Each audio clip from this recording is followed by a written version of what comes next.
Girl, you got hair here, it's They nothing. told If me you it's ever, something that I'm talking about. I cannot see close up anymore, which is a blessing and a curse. So I did not notice these couple of hairs that were grown behind my lip. I still can't see them when I look in the mirror. But Mika today noticed it and she's like, we're not filming you with that on your lip. And I'm like, with what? And she's like, who's got a tweezer? And she's looking around and we've got everything from shaving cream to hairspray, but nobody had a tweezer. Okay. No tweezer in sight. Do you think that deters Mika? No, she's coming at me with her fingers. And she's like, that's what girlfriends are for. I don't know what I felt inside, fear or love for the woman that she's willing to do this for me. I got out of here as fast as I could, went to London Drugs, bought myself Persian wax because I've used that since I was 5 years old. And I did my own back of my lips. I don't know if you notice it or not. It's now gone. It's gone. Okay. Now we can move on. it's not red anymore. No, not anymore. It's not, I'm sure. Yes, I'll pause it here. Real women, real lives, real stories. This is the Ladies in Power podcast. Unfiltered, unscripted, and refreshingly authentic. We're not holding back, and maybe after this, neither will you. Let's go. We all met because one person knew the three of us, and she decided that we all needed to meet, and we met for tea. It's so beautiful. And that is how I felt at the high tea. I felt like I had sat down with three sisters that I had just met as an only child without any sisters or brothers. I've always wondered what it would be like. I always wanted to have a sister or a brother or 10. And always wondered what that would be like. And there was a moment when we were sitting together. I just felt like a little girl having this, fun little tea party with my imaginary friends. And all of a sudden, my friends weren't imaginary and it was real. I had the real teacup and the real tea, and I'm sitting with these beautiful ladies. And it felt like, wow, this is what it's like to have sisters, even though, as you mentioned, we hadn't all met before, together that day. And I want more of that. And the world needs more of what you were sharing. I remember when I was 16 and I put on makeup for the first time. We weren't allowed to wear makeup. We weren't even allowed to pluck our eyebrows. Now, I had a unibrow, for God's sake. And I begged my mom to let me pluck my eyebrows. And she was like, no, that's not the way we roll. And so she came to boarding school one day, and there I was, and I had just put on a little bit of lipstick and mascara. And the meanness that came out of that woman. And I did the same thing to my daughter. So when my daughter turned to be 14, 15, mom's voice was in my ear. Don't let her wear makeup. That's not appropriate. That's not what proper girls do. So that is hurtful now looking back. And I hope, Nirvana, you forgive me. I love it. I love all of this conversation. And the fun thing about today is that we don't even know where we're headed because we're not scripted. And, we're talking about sisterhood. And this is us discovering what friendship is about and how we come to it. And we're going to just roll with it and let it unfold as it unfolds. And this is such a prime example of how we're talking and sort of just learning from one another as we grow. I always had 3 or 4 best friends growing up. So in elementary school, I always had 3 or 4 girls. And one was for the creative side, one was for academics, and one was just because. And so maybe I think that's where I pulled it up from my experiences for our girls. It's like, you're really good at this. Share it. Share it. Share it. Why not share it? Let's share it. Let's share it. And let's all be that if we want it. And I think that's, for me, is what sisterhood is let's share and build each other up. Let's really build each other up. Let's have that community. Let's have in society, let's have that kind of community for us females now.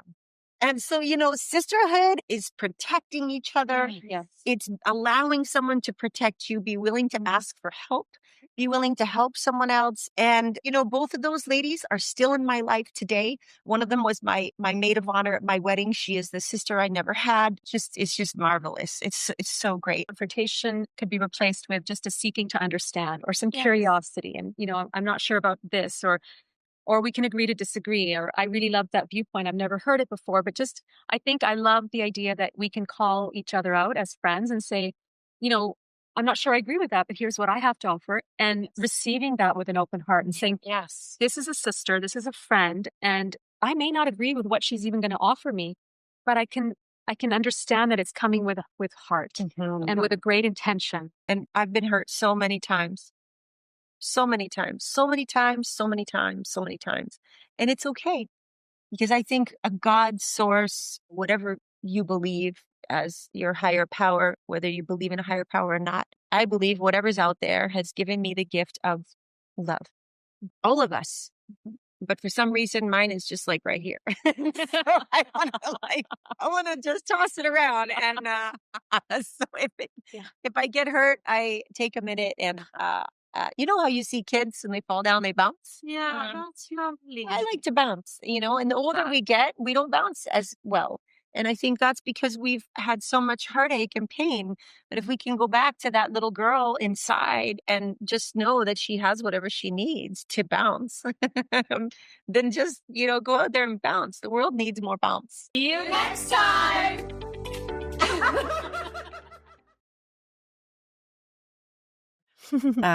Let's do that. And gosh darn it, I need to not say somebody kick me.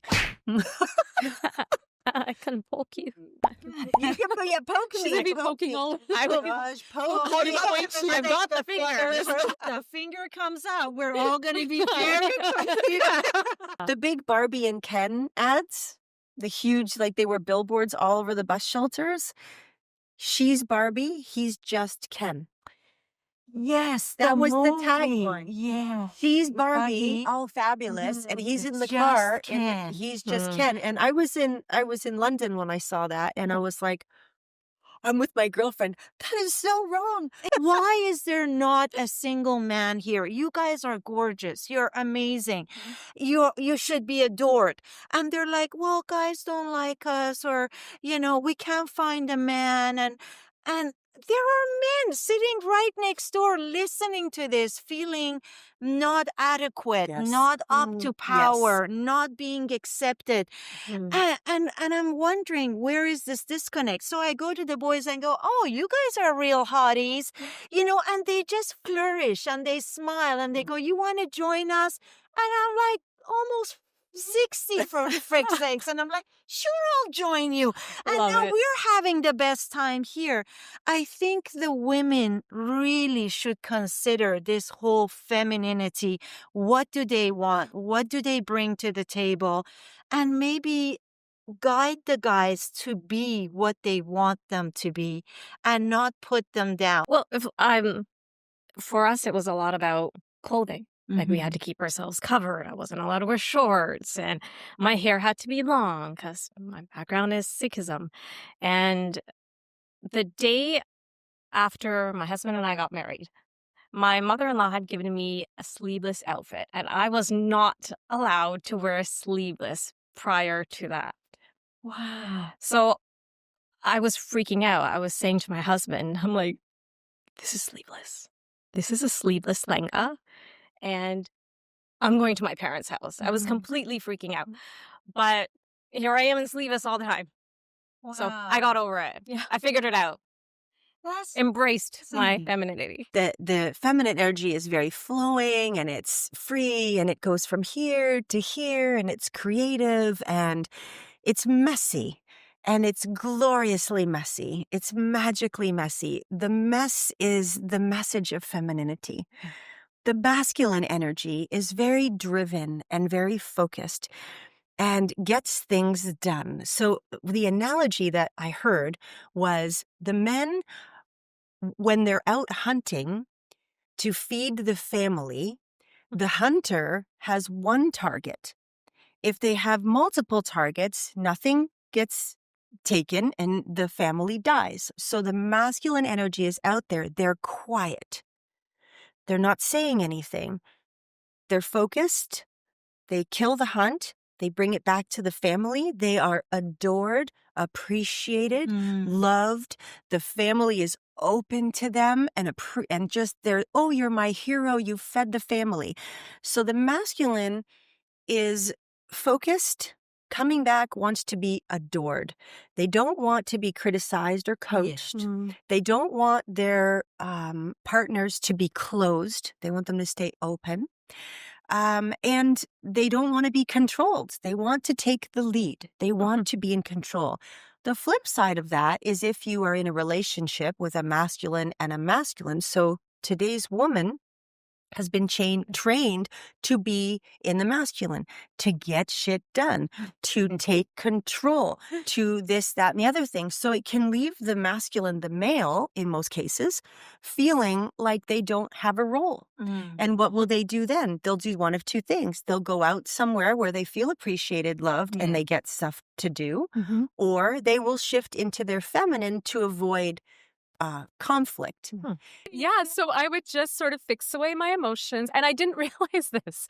And she said, it's okay to feel them. Like, it's okay to feel. And I always looked at her with like, question mark, question mark, question mark.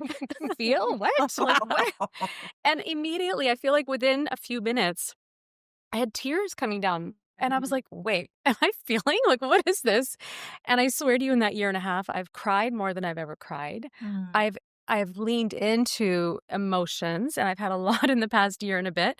And it's, oh my gosh, like even just learning that it's okay to just sit and feel, and what that opened up for me in my feminine, and how, I can see the shift between the masculine and feminine. We all have both within us. And I can see now that my feminine, she's coming out, and she's kind of like, hello, remember me? And so she's coming out, she's playful, she's understanding that, whoa, I have a whole bunch of strengths. And they're not related to control, and they're not related to fixing, and they're not related to being responsible for everything. It is shifting away from that and saying, what are my strengths as a feminine? And what I've really tapped into is intuition. See you next time.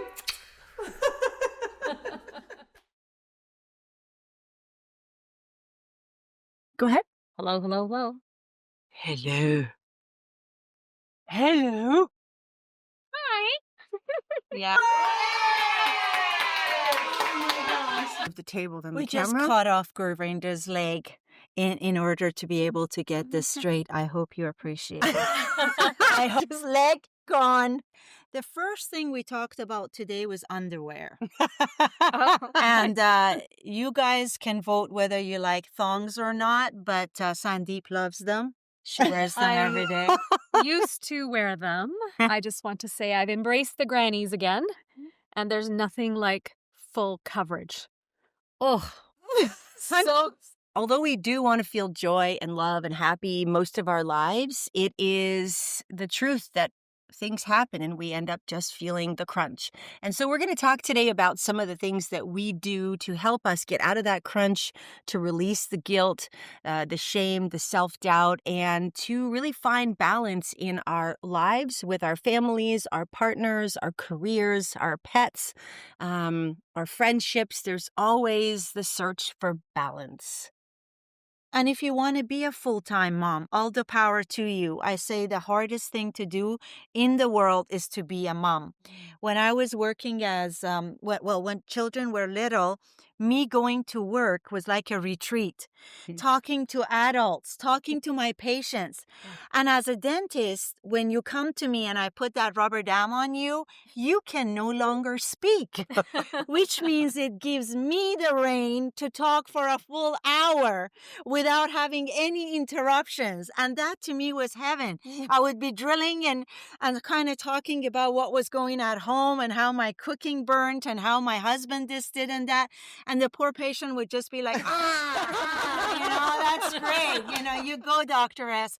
So at the end of the day, if you find something that makes you happy, you take that happiness home. So tapping is the emotional freedom technique, and we tap on various meridian points. And when you honor what you're feeling and you tap on the points, you get back to a beautiful neutral charge. And that's essentially what it did for my toddler and for my other kids. They got back to whatever was bugging them, just released itself out. And she got back to her happiness. A joyous toddler. End of the day, what is meditation? It is anything that you are very present in. Yes. So my mom will sometimes say, I'm thinking about meditation. How do you start? And I'm not an expert by any means, or even I'm just a beginner, but I will just say, well, what do you enjoy doing? And she gardens. So when she's gardening, she's told me so many times, the streetlights came on. I didn't even realize it was nighttime. And this is in the summer months. So I'm like, that's an example, Mom, of you're meditating. Me with girlfriends like you, that is my passage through time. I do not know what's going on with time when we get together, even for the podcast. We have to kind of be mindful. We were only going to talk for this long. It's been this long, but we're here, we're present. So whenever you lose track of time or you're doing something that you're so engrossed in, I feel that's meditation. We don't have to make it very complicated. And how do I breathe? And how do I look? And what am I supposed to see? Just breathe. As somebody that doesn't have children, and hopefully there's people out there that can relate, women that can relate, I almost feel like a part of me is wanting to make up for that by doing more. I don't get to be a mom, so I want to do more. And that can be a vicious cycle of do. And when I get into a space of overwhelm or stress or feeling depressed or whatever it is, I get into nature. See you next time.